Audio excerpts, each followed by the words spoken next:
Hello there everybody, my name is IrishTotalWar and welcome back to the Carthaginian campaign on Rome Total Realism 8. So, the last time we left off, we had just taken Agrigentum away from the rebels, and we had just seen Messana get taken over by the Roman Republic, which means Sicily is now completely owned by non-rebellious factions, with myself owning about half of that, so overall that's not too bad. We currently have the Greeks down in Syracuse, and the Greeks and the Romans are currently within a alliance, so attacking one will very likely mean provoking the other to attack me, and right now, financially and militarily, we're just really not there yet, but don't worry though, I have no doubts that we will be. Otherwise, why would I even be playing? Anyway, projected profits have gone up by a fair amount, quite good to see that. We're in line to make about 500-ish a turn. That's due to me building the land clearances in the majority of my current towns. Speaking of which, let's go through my towns now, shall we? Yes, we will initiate that background script, otherwise things might go bad. Now then, we'll start off with Eol, currently no governor, making a very small income. We're going to want to probably make a land clearance there just so I can get the population growth up slightly, that way I can increase the tax rate from normal type. That'll take 4 turns, it'll cost me 600, which is currently half of my treasury right now, but that's okay, we'll do that now while we can. Oh, there is music from the hit movie Gladiator being played right now. How apt, I like that. Anyway, let's go into Ebusus. I don't think we can really make anyone... Oh, no, we can make land clearance, that's good. Again, yeah, we want to do that. Really, my goal right now is to get my population up pretty much all across the board. Again, the more citizens we have, the more of them we can tax. It's a tactic I used to pretty good effect when I was playing the third Age Total War Isengard. The more orcs you have, the more you can just steal from them. It's quite effective. Now, actually, speaking of population, let's go take a look at the chart, shall we? How are we doing population-wise? This is my overall ranking. We took a minor dip on about turn 1, but we've been very slowly recovering up to nearly our starting position right now. Our main rivals are going to be the Republic of Rome. Oh, they're taking a bit of a dip. And the Celtiberian tribes, which are right there. These are the two factions that we care about. No other faction really matters right now. Again, the war goal being, or the victory goal being, as you can see right here, hold 15 provinces overall and destroy or outlast the following factions or factions. The Celtiberian tribes and the Republic of Rome. So these are the only two we care about right now, so I'll keep these two selected all the time. So far we're currently second, but we are nearing to overtake Rome fairly soon. Hopefully by let's say turn 8 or 10, hopefully we'll complete that overtake. Take a look at the military. Okay, that makes perfect sense. Rome is currently a military powerhouse. We gotta get our military up to snuff. And worryingly, the Celtiberians are very slightly getting their military up. I think right now, our first goal, our military goal should be to take out the Celtiberians and really make the province of Iberia Carthaginian. And only really worry about Rome if they attack me, which I hope they don't. Let's hope they don't get hungry for Sicily. Oh, I could be screwed if that happens. Let's take a look at the overall population, though. Oh, production is overall bad for everyone. Look at that drop by Rome, though. Gone from about 2,300 to near 0. And then again, my drop is not as good to look at, and really it's only the Celtiberians who are kind of keeping a level trajectory. Not good for me or Rome.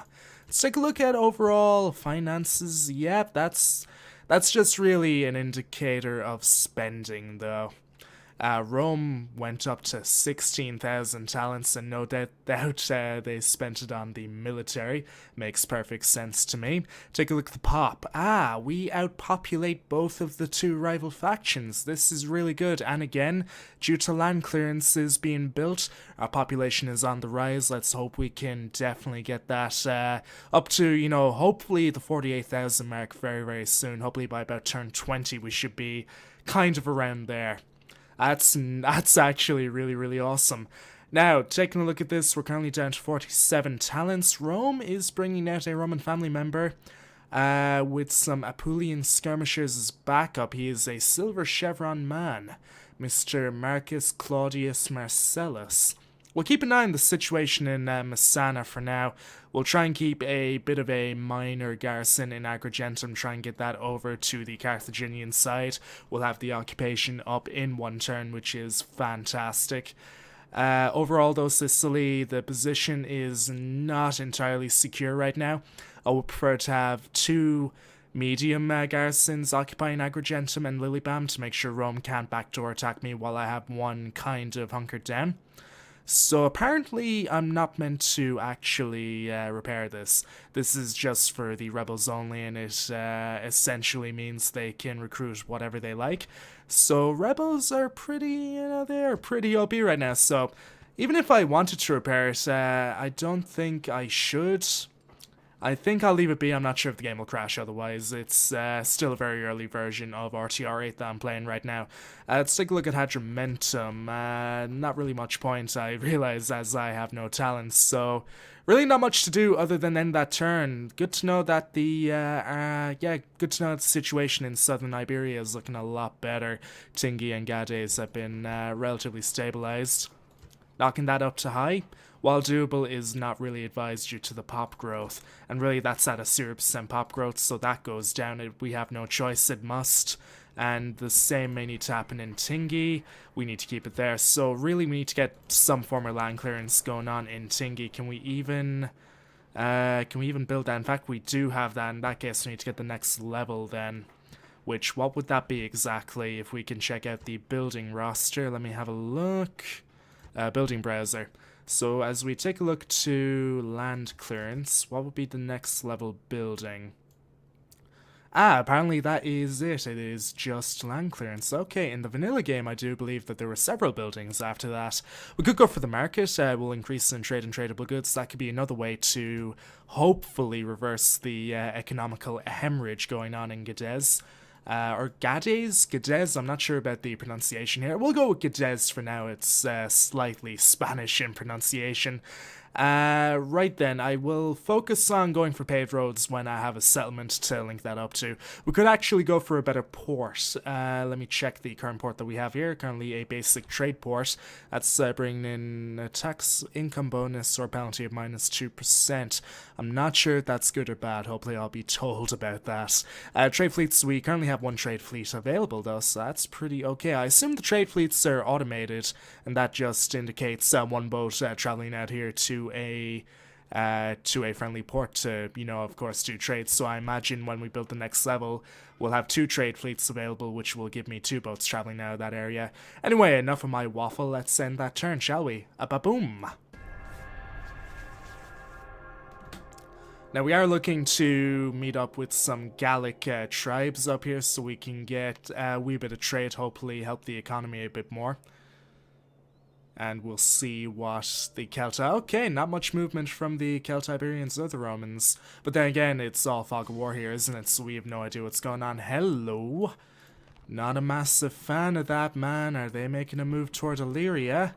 Let's take a look at Illyria while we can. We can not recruit a thing right now, judging by that. Yeah, peasants, not good enough. We currently have a Corsi javelin men and a new Ragic infantry. Let's take a look at him. He cannot be upgraded whatsoever. He has an attack bonus of 10 and a charge bonus of 3.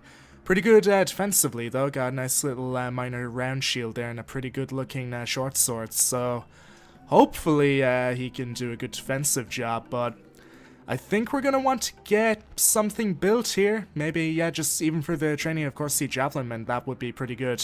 Javelin, let's take a look at the missile attack of the javelin men. Pretty alright, and they're not too shabby in melee either. And good defense. Okay then. Yeah, how many turns will that take? 8 turns. That is pretty much my entire, that's my entire treasury right there. More economical things I need to get done right now. So the occupation of settlement marks the establishment of Carthaginian martial power of the province. Here the conqueror is left to impose whichever conditions he pleases upon the vanquished. No established form of government is in place, and thus the occupying power has no organizational means to develop or otherwise administer the province until his first step is taken. Right then, so we do want to take that general first step in Agrigentum as quickly as we can. Good to know that we're actually making a profit now in Agrigentum. This is great. So, could get a land clearance again, try and tax the population a bit more, try and get money that way, and again get that population up. We can go for either the Hegemonia one or the Epicratea one. Ah, I see. They seem to... What would be the difference here? Okay, so we get a slightly smaller law bonus. Ah, but we get better public order with this one. This one improves farms and food production by +3. This does the same. Really, the difference between these two seems to be that public order bonus, from what I can tell. This is very Greek, though, the in name. Let's read the description. The ancient Greeks referred to the Carthaginian zone in western Sicily as Carthage's Epicratea, meaning its sphere of influence. Okay. Is there much of a description here? The beginning of Carthaginian hegemonic rule. Okay, this seems more colonial. Colonial than this one. This seems... If I were to build a hegemonia, I would kind of feel I was turning this into more of a core province. This feels slightly more colonial to me. Again, I could be absolutely incorrect with that. I think, you know, with that said, given that we get slightly better public order, but then again, we have a public order of 140. Well, if we were to knock this up, 120, okay, that's fine. Let's go with the hegemonia. How much is this? This is a hell of a lot more. So for now, we'll go with the hegemonia 1. Or will we? Again, the economy doesn't give us a lot of room to maneuver here, does it? Not a huge fan of that. Right now, I think we'll actually make the land clearance and tax the population a wee bit more. Let's take a look at Lilybam. We can do the same. Oh, we can, okay, there is an extra building slot here. Communal farming, perfect. We can either build that or the roads, and in fact, I think we'll build the roads here, try and get a link up with Agrigentum and its very small fishing village here. We'll want to definitely upgrade that to a port and get some trade going back with the capital and its city right below Hadrimentum. That's not a bad call, and I very rarely have bad calls playing this game. Which is why I've never completed a Total War campaign on screen, but that's neither here nor there. Anyway, we're down to 2 talents in that turn. Also, given that I want to make Iberia somewhat of a focus, we're going to want to maybe take a rebel settlement here. In fact, we have one right down there. I do believe those colors are grey. They are grey. That should indicate rebel. And we'll move this guy up a bit more, try and find those Gallic settlements if we can. Ah, here we go. Let's take a look, go for trade rights so we can see if they'll bite. Good man. That's what I like to see. Does that help with finances? Not really, no. Not really, no. Right then. That's fine. So we have one family member, a bit of cav. Let's see. We have some missiles. So I have to take you, and you. That's 5 units. Not all that big. But I do want to... That could really affect public order too. Let's bring that to here. Yeah, okay, it's down to this. And in fact, wow, we actually have a very low population growth. We have no pop growth. Really, was this guy determining pop growth? Is it a trait of his? He's actually a very poor cavalry commander. That is no good, man. So, morale for all troops on the battlefield. Welcoming to foreigners. I'm not seeing anything about population growth here. I guess we'll have to make slightly more, a couple more units upon... the next turn. We just need to hope that wages will not drag me down here. Take a look at Siga. It's currently on 1, so we can knock this up to 0.5. That is beautiful. We should be making slightly more money now. What about Tingy? Currently on low. We need to keep it there for now. What about Eol? Eol should be on... yeah, we need to keep it at normal. In 3 turns, though, we might be able to knock that up to high. Quite happy with that. Taking a look at this. Yep, same thing in Ebusus. Right then, we're kind of powering through the turns right now. Let's take a look at the population growth again, see if any changes actually occurred here. This is pop ranking, we're still a bit above. Let's see, can we break that line next turn? We'll see. I doubt it, but you never know. Oh dear. Oh dear, I had a feeling this might happen. Rome have declared war. Which means this sizable army will be on the move very, very soon. That is not good, people. That is not good. So right now we're gonna have to abandon the... We're gonna have to abandon the Iberian plan for now. But then again, we don't really have to. We're just gonna have to work on 2 fronts, I guess. Right now we have 2,200 talents. Oh boy, this is not fantastic. We're gonna make a... That costs 1,000 talents to recruit him. My goodness. That is really outside my... That's really outside my budget. Can they hold? That's the question. Seems to be a 4 unit on 3 situation. If they don't have cavalry... If they do not have cavalry, we may be okay. They have Italic Hastati. This could be a main Hastati army by the looks of it. In fact, we can check right now if we want to. Let's attack him. This family member, if he is indeed mounted, he could save the day. And good to know that there is actually a way for me to get from here to there without taking a boat. Ah, they have companion cavalry. And they significantly outnumber my cavalry. That's not good.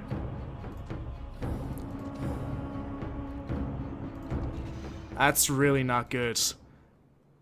We could bring up some reinforcements, some more Corsi javelin men, but would they even make it, man? That is a very small movement speed. But I think for now we're going to need to bring these 2 up. And again, they can move from island to island, which is fantastic for me. We're going to want to definitely make a bit of an army. We need this. So right now, I kind of want to have a base of Libyan infantry, I think. Either Libyan infantry or Phoenicians. Libyan Phoenicians. There's not that much. The only difference is, though, I'm fairly sure the Libyans can actually... They cannot form a phalanx. Neither can the Libyan Phoenicians either. I imagine it's the citizens. No, they can't form a phalanx either. Who can form a phalanx? I'm fairly sure one of my troops can form a phalanx. Probably the Merc Hoplites. They can definitely form a phalanx. Good to know there. Right then, again, in that case, then, taking a look at these stats here. Defense is a lot better here. For not that much, well, for 30 extra upkeep. So if I can have a decent baseline of Libyan Phoenicians with some decent swordsmen to protect the flanks, let's say Ligurian infantry. Overall, pretty good attack on... Well, not the best attack. I mean, really, they are very weak. If anything, we want to go for someone like, probably, yeah, Punic Therios, I think. They got a good little spear and they get a missile attack. But then again, their melee attack is quite worse. They're primarily a... Yeah, they're primarily a missile unit. If anything, I'd prefer Iberian infantry in this case. They have a heavy weapon type and they have really good defense as well. So yeah, we can have a good base of Libyan Phoenicians supported with Iberians and good cavalry. That would be my ideal army makeup. But right now, that's not really affordable. I'm really worried about this. This could actually occur next turn, and I guess we'll have to see. Will they attack now? They will not attack now. They're gonna whittle me down with attrition. Ah, faction leader has indeed died, which means we now have a new man. Okay, so we're going to want to start getting some troops actually trained up and maybe a very small fleet to transport them. How's Agrigentum looking? 2 turns to have that land clearance, so I'm going to want to get this started as well. We need the ability to actually make some troops here. In fact, I'm going to actually prioritize you. That's 8 turns, man. More than enough time for the Romans to actually attack me here. We could theoretically lose Sicily. It could happen, and I'm sort of preparing myself for that. What's wrong here? Right, 17, that's on low. We're going to want to take you back then. That's quite annoying, but we have no choice. And pop growth is still... It's actually going down. That is not good whatsoever. We're going to want to get communal farming here then. That is absolutely awful. That's terrible in every which way. My god, this could be quite a tricky little campaign to overcome. Anyway guys, if you do have advice, please definitely be sure to leave it in the comments below. Anyway, I've been IrishTotalWar, and I shall see you for the next part. I'm going to try and keep these at around 20-minute intervals. I feel like that's a good time to watch, so I shall see you back for the next one.